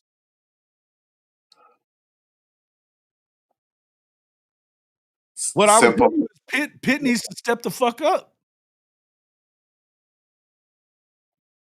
Facts. Championship November. Don't tell me about it. Be about it. Yeah. Georgia's a playoff team. I'm not going to call them a national championship team. No, I don't think they're a national championship team either. Oklahoma not nearly as inspiring what you got going on tomorrow morning. Oh, yeah, as far as smooking them. Yeah. Definitely not. Definitely not. Yeah, I will say this, Jason. Without a doubt, I think this is the perfect scenario for us to go into T-Town. For the simple fact is, we are fully engaged and prepared for this moment. And as long as we don't try to be Superman and we play as one, we're hard to beat.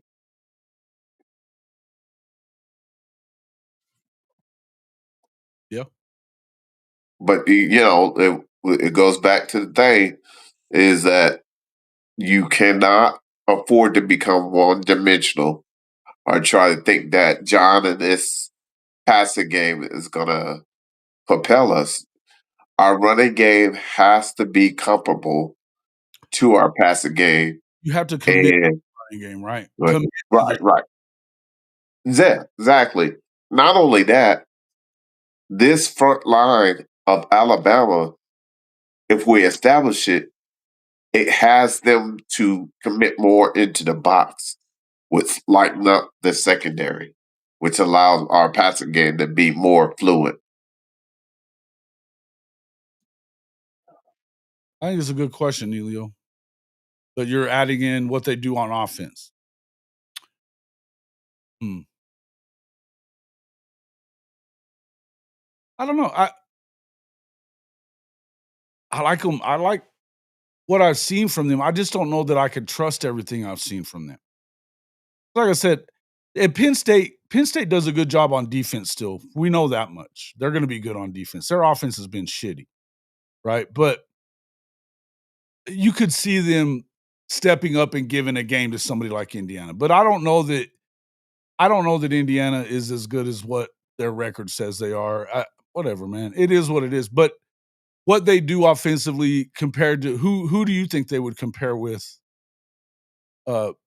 Bishop, Indiana. Who do they compare with in the SEC? Offense. Break down a lot of. I would say they're a little better than Vandy with being able to be in the Vandy. be in the Big Ten. What they do is they don't have the scheduling, but they have that. They just have that it factor that they're gonna find a way, no matter what type of style it is. Okay. But once again, it still comes down to the fundamentals. Today he didn't look great, man. No, that's what I'm saying. For life, I was fixing to say, what about A&M? Sooners for life, you beat me to the punch there. I would say A&M is similar to him a lot. I would say A&M is hitting their stride just right. Dude, A&M's scary. Yeah, they're putting and see the thing is they still got stuff to fix, but where they at versus everybody else, it's scary. That's one team that you better be on your P's and Q's and you better watch your film study and you got to read your keys and run fits. You cannot be missing all your keys, otherwise they'll embarrass you. Yeah. What's up, Al? We got you in here with us. What you got? Can you hear me? Caller. Bueller. Al,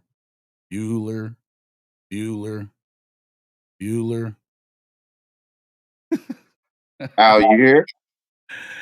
What up? Well, he'll pop in a second, maybe. I think he's. But no, I think, dude, they're scary right now. A&M, they're scary. Yeah, and going back to what I was saying, yeah, a combined shitty. Yeah, win some playoff games and let it be somebody. You're saying unless Clemson or Florida State does it. Clemson and Florida State's the only one that does it. You haven't seen it from anybody else. So yeah, if you want nationwide love and respect, then you're going to have to do it with somebody other than one of those teams. You know, maybe so. That's you got to have to win the playoff game. But yeah, dude, A&M. Here's the thing: and I've said this a bunch, right? About A&M just being Texas 8-4. They've been that way since they were, since World War II. But each week they look a little bit better, man. Terry Bussey is a bad dude, and Marcel looks better every week. Adam Encarnacion, he's a stud. What up, Al? We got you now. Can you hear me? Yeah, out here. Y'all hear me? Yeah, we got you. What's up? Yeah. Man, I was just, me calling basically simplest way. I mean, like you said throughout the night, it's gonna be, a brawl against Alabama. That's what I feel. Basically, for us to win the game, I mean, this is from highs going up.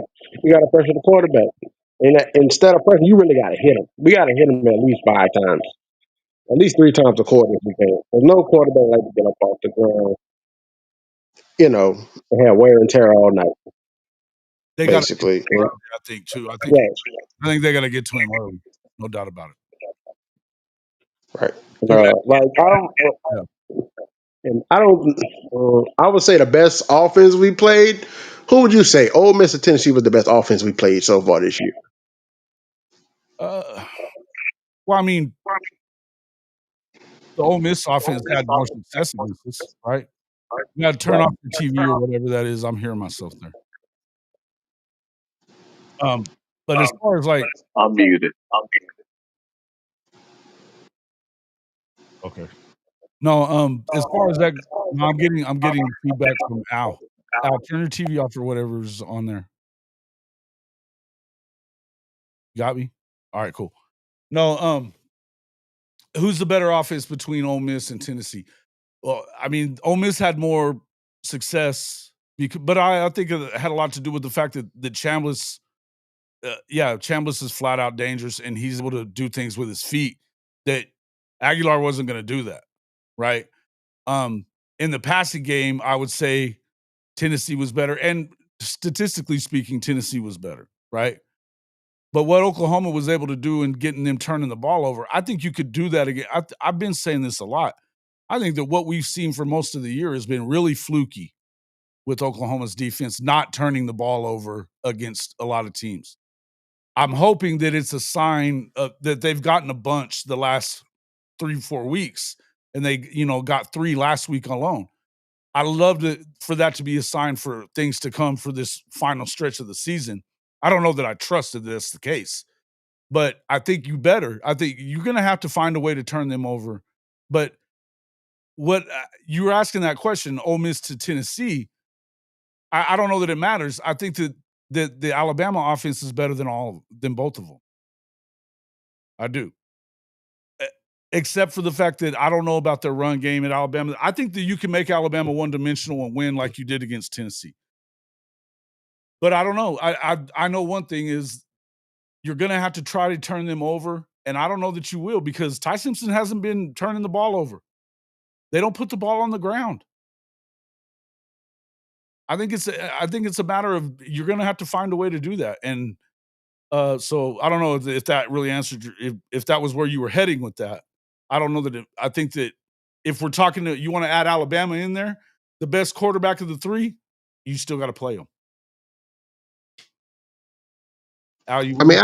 I agree with that because I mean we'll obviously we will see if they're the better offense. Like if I me personally, I would say Ole Miss is number one because you don't play a lot of Trinidad challenges out here. He just True. That's true.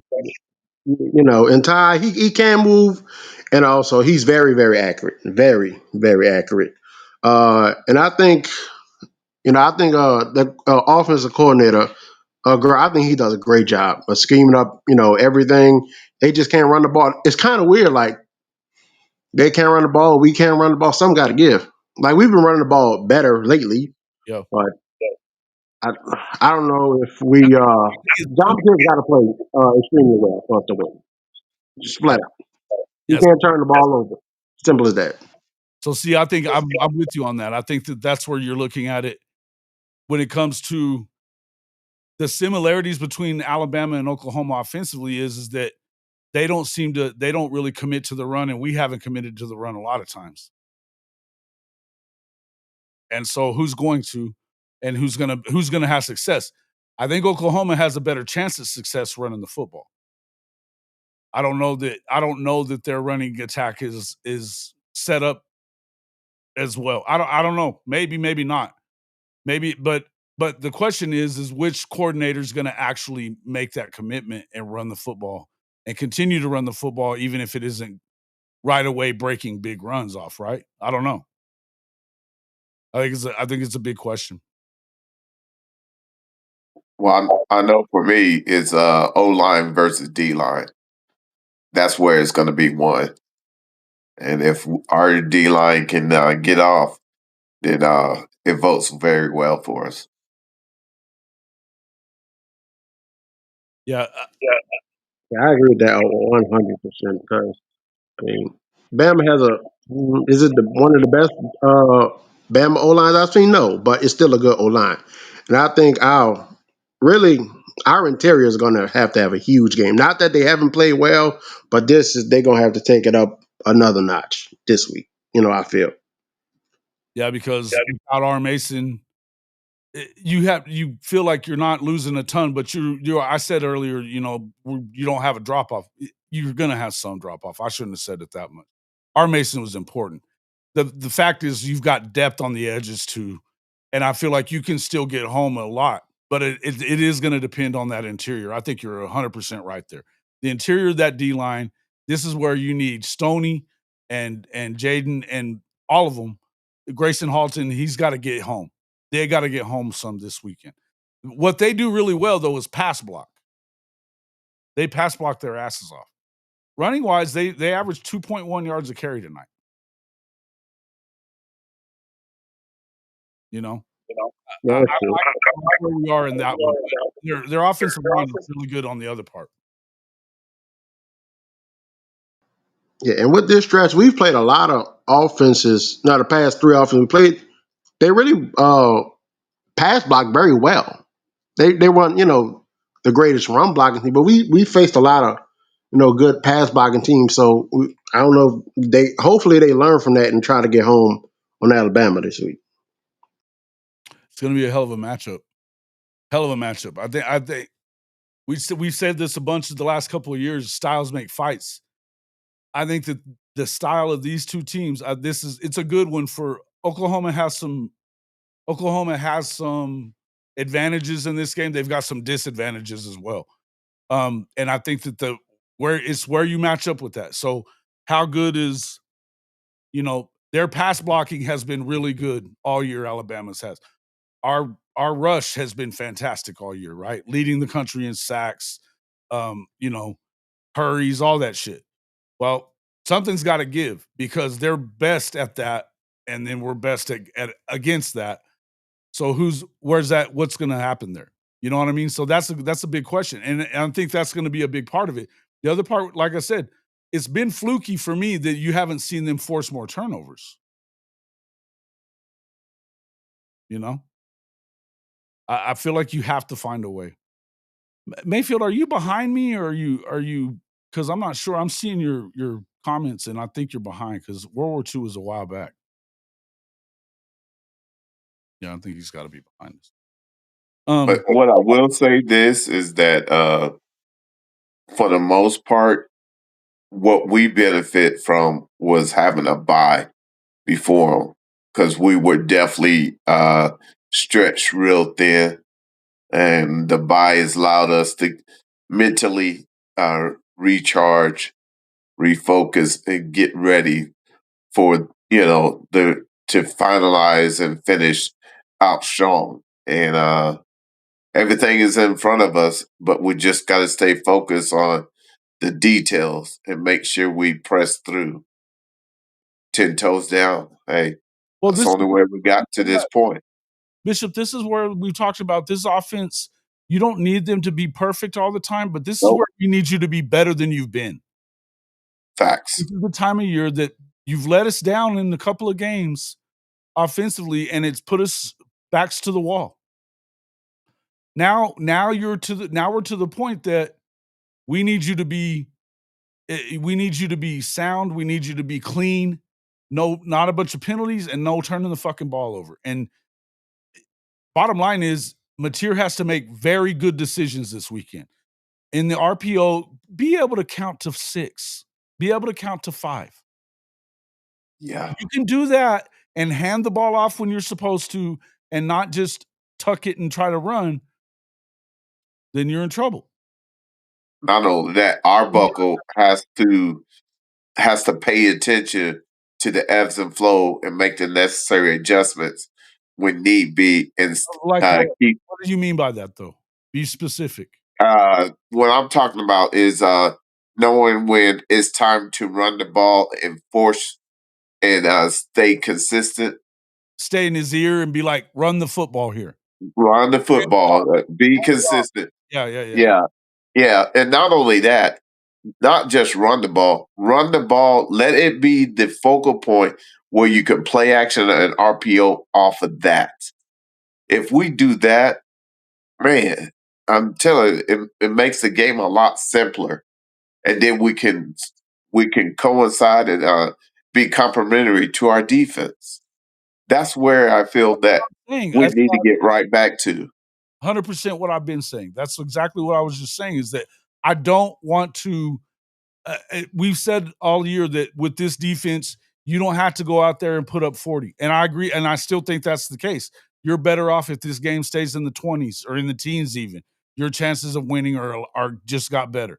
But don't put this team into a situation where the defense has to go score a touchdown for you. Take advantage of your opportunities. If you find a way to turn Ty Simpson over, make them pay for that. Make them pay for that. And it's not, it can't just be Mateer making them pay. The offense has to make them pay. You have to do the right things. That's why I said be able to count to 6.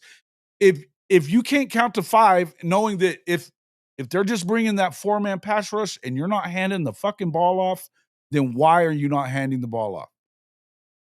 It doesn't make sense. And that's a mistake. That is a mental mistake that needs to be drilled in his head all week. That's exactly why they lost to Ole Miss. They had retaken the lead with X-Rob, and he doesn't get the ball again.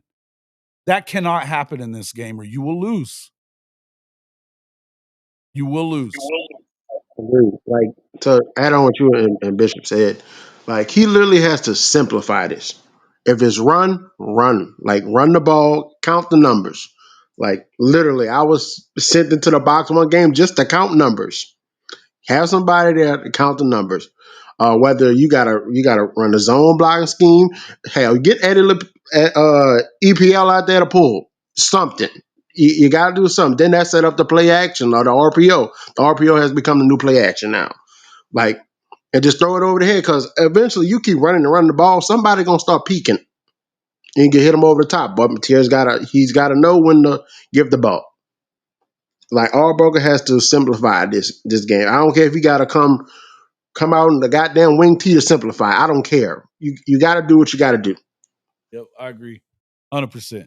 100% I agree with that. That's all. I think I'm not worried about offensively. I think that you can do enough if you make it simple and just stick with the run game. Nobody has been able to stop X-Rob whenever he's been healthy. Nobody has. I don't think that they're going to either. That being said, if the only thing that stops him is not handing him the ball enough, even 15 carries last week wasn't enough for me. I need him to get 20 touches, man. I need him to get 20 touches in this game. That should be their number one goal because off of that, it will open up your passing game tremendously. And the other one is don't wait to get Isaiah Sategna involved in this damn football game. Don't wait. That's all I got. I mean, to me, there's a lot we can talk about. Yeah. And we'll talk about it all week, man. It's coming up. Tomorrow I'm getting ready and loading up. You know, I got the truck, ready to rock and roll. So, I mean, we're going to be getting ready for all this. And I think there's a lot to talk about, but I'll be in the studio by Tuesday morning. And we'll be ready to rock and roll. Or I'll definitely on Monday we'll do a show, but it may be from the road of some kind. I mean, we'll figure out kind of how we're going to do that. But we'll have a big Monday show. I'll get it set up and ready to go. And should be able to I could even run it from the truck, but I may need somebody to sit in and do some may have to have somebody get in and do producing for me to do that. But reason I say that is because I got the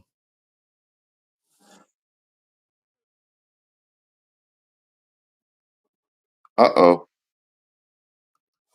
can't pick up the box, but I got Starlink, man, so I'm ready to have it all. So Oh, look at you. Look at you.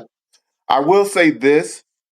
This is the first time that I see that Bama has a lot of backers that was out this game that understand we got to be physical and we have to run the ball. If we run the ball, we can win.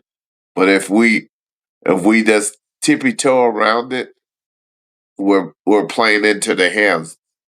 You know, that's all I got to say. Yeah, I'm with you, man. Anything else for you, Al, on the way out?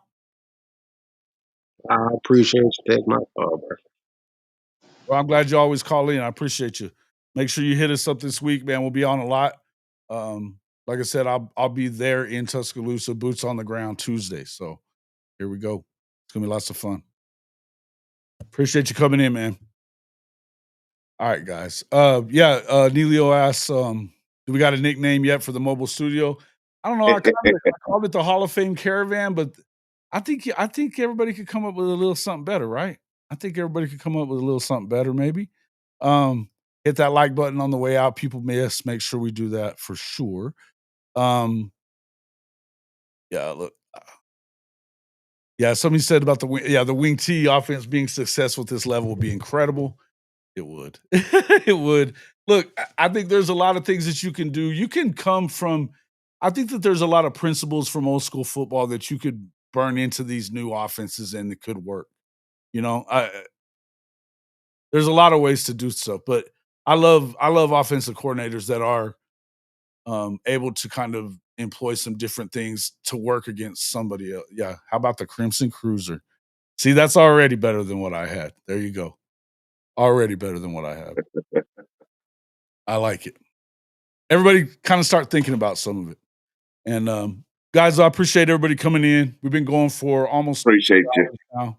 Thank you, brother. Appreciate you. Got to play the RTJ. Oh yeah, the Robert Trent Jones Golf Trail. I'll probably hit one or two. While I'm out there. Maybe I'm definitely been hitting the ball. Yo, hey, I went to this spot yesterday when I went to Lubbock to get this truck. And what a great business idea it was too, man. It was a driving range and they got it hooked up. It was huge though, huge. The Watkins wagon, Sooners for Life says. Yeah, Crimson Cruiser's gonna have the lead on that one, but thank you. Any question about the legitimacy of the OUD was killed last Saturday? I agree. I agree with that. Got you the hoodie. I love it. Love it, man. Appreciate everybody doing that. Guys, I'm gonna get on out of here. And but make sure Appreciate you you, hit David. that like button. Thank you, brother. Thanks for coming in and chopping it up too. And we'll talk at you here in just a bit. Guys, appreciate everybody coming in. Make sure, hey, if you're betting on games, NFL, whatever, make sure you get with my bookie through our stuff. It'll help. It'll help, man. You get all kinds of bonuses. Make sure you check that out on the way out. Talk to you soon. See you on the next one. Hey, Jason Watkins here with Hall of Fame College Football. And if you are ready to back your favorite team, the Sooners, and fade that Texas hype train every Saturday this fall, there's only one place to do it, my bookie. Right now, you can double your first deposit up to $1,000 when you sign up at hofmedia.us/mybookie1000. That's hofmedia.us/mybookie1000. Yep, 100% deposit bonus, and it takes less than 5 minutes to get started. Whether you're betting college football, rolling the dice in the online casino, or dropping a 10-leg parlay on SEC Chaos, MyBookie has everything you need. Bet anytime, anywhere, on the go, at the tailgate, or yelling at the refs from your couch. Just don't talk trash. Put your money where your mouth is. Hit that link, hofmedia.us/mybookie1000, and get your deposit bonus today. Bet anything, anytime, anywhere with MyBookie and Hall of Fame College Football.